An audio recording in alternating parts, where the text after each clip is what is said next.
अस्सलाम वालेकुम my YouTube family, कैसे हैं आप सब लोग। मैं बिल्कुल ठीक है अल्हम्दुलिल्लाह। और मैं दुआ करती हूँ कि आप भी अपने घरों में सब सही हो, सलामत हो। आज आपके लिए बहुत ही मज़ेदार और चटपटी सी रेसिपी लेके आई हूँ। और ये वो रेसिपी है जो हम बचपन में जब हम पढ़ा करते थे तो हमारे स्कूलों के बाहर जो है ना वो ये अक्सर बेचते थे वो लोग बेच जो ये आम तौर पर जो जैसे रेडी वाले इस तरह से वो खड़े होते थे। तो ये बहुत मज़ेदार बनने वाली है आज। तो मैंने कहा मैं घर पे ट्राई करके आपको बताती हूँ साफ़ सुथरा हम कैसे बना सकते हैं। यहाँ पर मैंने लिए हैं 4 से 5 आलू हैं। और इसके अलावा मुझे यहाँ पर मैंने लिया है थोड़ा सा धनिया और सब्ज़ मिर्चें। और ये मेरे पास है इमली का गाढ़ा सा जो गूदा होता है ना वो है, ठीक है। इसको अब मैं क्या करूँगी कि आलूओं को ना मैंने जस्ट ऐसे तोड़ लिया है। इसको हमने मतलब बिल्कुल पीसना नहीं है। इसको सिर्फ हमने इतना कि इसमें चंक्स रह जाएँ, बस थोड़े थोड़े से हमें ना इसके वो बस इसको सिर्फ हल्का हल्का सा पीस लेना है।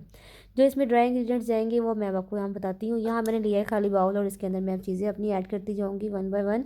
यहाँ मैंने लिया है चिली फ्लेक्स, ये मैंने आधा चम्मच लिया है, यानी कुटी हुई लाल मिर्च ये आधा चम्मच के बराबर मैंने लिया है। थोड़ा सा यहाँ पर मैंने ज़ीरा लिया है, 1/4 टीस्पून के बराबर मैंने ज़ीरा लिया है। इसके अलावा यहाँ पर मैं हल्दी ले रही हूँ, ये भी मैंने बिल्कुल थोड़ी सी 2 पिंच के बराबर मैंने यहाँ पर हल्दी लिया है। उसके अलावा यहाँ पर जाएगा नमक, ये आप अपने टेस्ट के अकॉर्डिंग यूज़ कीजिएगा। वैसे मैंने यहाँ पर 1/4 टीस्पून यूज़ किया है, ठीक है। यह और इसके अलावा यहाँ पर है हाफ़ टी स्पून मैंने हाँ इसके अंदर ना खुश्क धनिया है वो डाल लिया, ठीक है। अब हम एक ब्लेंडर लेंगे, उसके अंदर हम अपने आलू मिक्स करेंगे। पहले सबसे पहले हम आलू डालेंगे, उसके बाद हम इसके अंदर ना जो जितने भी हमारा चीज़ें हैं वो सारी हम इसके अंदर डालते जाएंगे। यानी ये मैंने इसके अंदर धनिया और जो सब्ज़ मिर्चें थी वो डालनी है। इसके बाद जो है मैंने यहाँ पर इसके अंदर जो ये हमने इमली का पल्प बनाया हुआ था ना वो खुश्क जो मसाले हैं पहले मैंने वो डाले हैं। और उसके बाद जो है हम जो ये इमली का पल्प है इसके मैंने सीड्स अलग कर लिए हैं। और इसका मैंने खाली पल्प जो है वो इसके अंदर डाल देना है, ठीक है।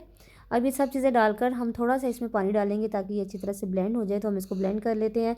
इस दौरान हम क्या करते हैं कि ये मेरे पास समोसा पट्टियाँ जो बाज़ार में हमें आमतौर पर रोल पट्टियाँ मिलती हैं हम घर में भी बना सकते हैं। इसकी भी रेसिपी मैं बहुत जल्द आपके साथ शेयर करूँगी। और जिस जो है ना ये रोल पट्टियाँ थी, समोसा पट्टियाँ भी इस तरह की होती हैं। अगर आप समोसा पट्टियाँ लेंगे तो उसको भी आप सेंटर से हाफ़ कर लीजिएगा। और ये रोल पट्टियाँ तो मैं इसके 3-3 पार्ट कर रही हूँ। यहाँ जो है ना अब इस तरह से जितने भी हम बनाना चाहते हैं आराम से समोसियाँ छोटी छोटी सी जो समोसियाँ होती हैं ना 1 बाइट समोसी इसको अब हम आजकल बोलते हैं, ये वो वाली बनेंगी इससे, ठीक है। यहाँ पर मैंने सब जितनी भी मैंने बनानी थी उसके रोल्स मैंने काट लिए। अब हमने इसको यूँ इस तरीके से फोल्ड करना है, हमने इसको समोसे की शेप देनी है। छोटी छोटी सी समोसियाँ टाइप, इसमें हमने कुछ भी फिलिंग नहीं करनी क्योंकि इसके अंदर जो हमने वो तरकारी बनाई है ना वो डालनी है इसके ऊपर।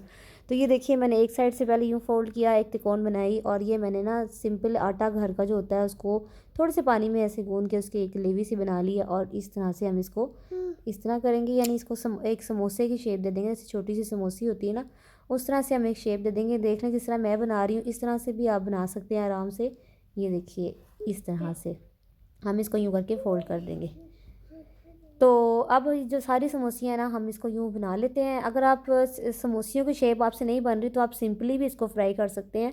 अच्छा यहाँ पर अब मैंने क्या लिया है, एक 2 चम्मच मैंने इसमें घी लिया और थोड़ा सा मैंने ना इसमें जो है ना हमारे पास ज़ीरा वो डाल दिया था। और ये मेरे पास जो आलूओं का जो तरकारी तैयार होकर आई थी, वैसे हम इसको एज इट इज़ भी यूज़ कर सकते हैं, लेकिन अगर आप इसको तड़का लगा लेंगे तो आप इसको कुछ दिन सेव कर सकते हैं। आप बाद में भी इसको खा सकते हैं। इधर ही ये बहुत चटपटी और मज़ेदार सी जो बन के तैयार हो गई है। तो अब हम क्या करेंगे कि इसके अंदर मैंने ना थोड़ा सा इसमें डाल दिया है ज़र्दा रंग और इसको हम थोड़ा सा पानी डाल के पका लेंगे। मुझे याद है कि हमारे हमारे ना उधर एक शहर में एक थे अंकल, वो पकोड़े बेचा करते थे और उसके साथ ये वो चटनी दिया करते थे। तो उस वक्त मैं बहुत छोटी थी तो मुझे वो चटनी की ये वाली जो है ना ये चटनी क्या है इसको तरकारी कहते हैं, ये मुझे बहुत पसंद थी। तो मुझे याद है कि उनके पकोड़े हमारे पूरे इलाके में मशहूर थे और वो इसी वजह से मशहूर थे कि वो साथ ये वही तरकारी दिया करते थे। तो ये हम घर में बड़े आराम से हम बना सकते हैं। थोड़ा सा मैंने इसमें चाट मसाला ऐड कर लिया है और स्पाइसेस आप अपने हिसाब से कम या ज़्यादा कर सकते हैं।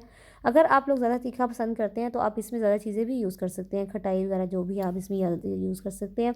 अब यहाँ मैंने जी घी गर्म किया है और उसके अंदर जो मैंने जो है ना ये जो समोसियाँ हमने बनाई थी वो मैं डालती जाती हूँ। ये डालते साथ फ़ौरन ब्राउन होना शुरू हो जाएंगी। तो आपने ना इसको कोशिश कीजिएगा कि बिल्कुल स्लो फ्लेम पे बनाएं। ये देखिए यहाँ हम जल्दी जल्दी इसको साथ साथ पलटते जाएंगे। और ये सारी समोसियाँ जो है ना जो समोसियों की शेप हमने बनाई हुई है छोटी छोटी सी जो है मतलब पापड़ी सी इसको कह सकते हैं, लेकिन समोसियों की ज़ाहिर शेप है जिस तरह के हमें मिला करते थे। मैंने आपको वो वाली शेप बना के दिखाई है।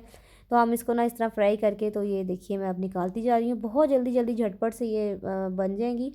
और इतनी ज़्यादा ये मज़े की बनी है कि आपको मैं क्या बताऊँ कि जब आप खाएँगे तो आप खुश हो जाएंगे। और जो थोड़े से चटखोरे लोग हैं मेरी तरह के, उनको तो ये बहुत ही ज़्यादा पसंद आएगी। ये क्या खट्टी सी और कुरकुरी सी हमारी चाट बनेगी। ये देखिए अब ये सारे हमारे पास फ्राई होके आ गए हैं। इसको मैंने एक बर्तन में डाल लिया। इसके ऊपर थोड़ा सा हम चाट मसाला डाल देंगे इस तरह से। चाट मसाला इसके ऊपर बहुत अच्छा लगता है, अगर आप डालना चाहते हैं तो ठीक है, अदरवाइज़ आप इसको स्किप भी कर सकते हैं। और फिर जो है इसके ऊपर जो है ना, जो हमने तरकारी बना के डाली है वो हम इसके ऊपर जो है वो डाल देंगे। ये देखिए ये हमारी खूबसूरत से मज़ेदार समोसा समोसा और तरकारी तैयार है। आपको मेरी वीडियो अच्छी लगती है तो प्लीज़ इसे एक लाइक ज़रूर दीजिएगा और मेरे चैनल को सब्सक्राइब कीजिएगा और मेरी वीडियो को लोगों तक भी शेयर कीजिएगा, ताकि और भी लोग जो है अपने बचपन की याद ताज़ा कर सकें। आप सब अपना ख्याल रखिएगा। अल्लाह हाफिज़।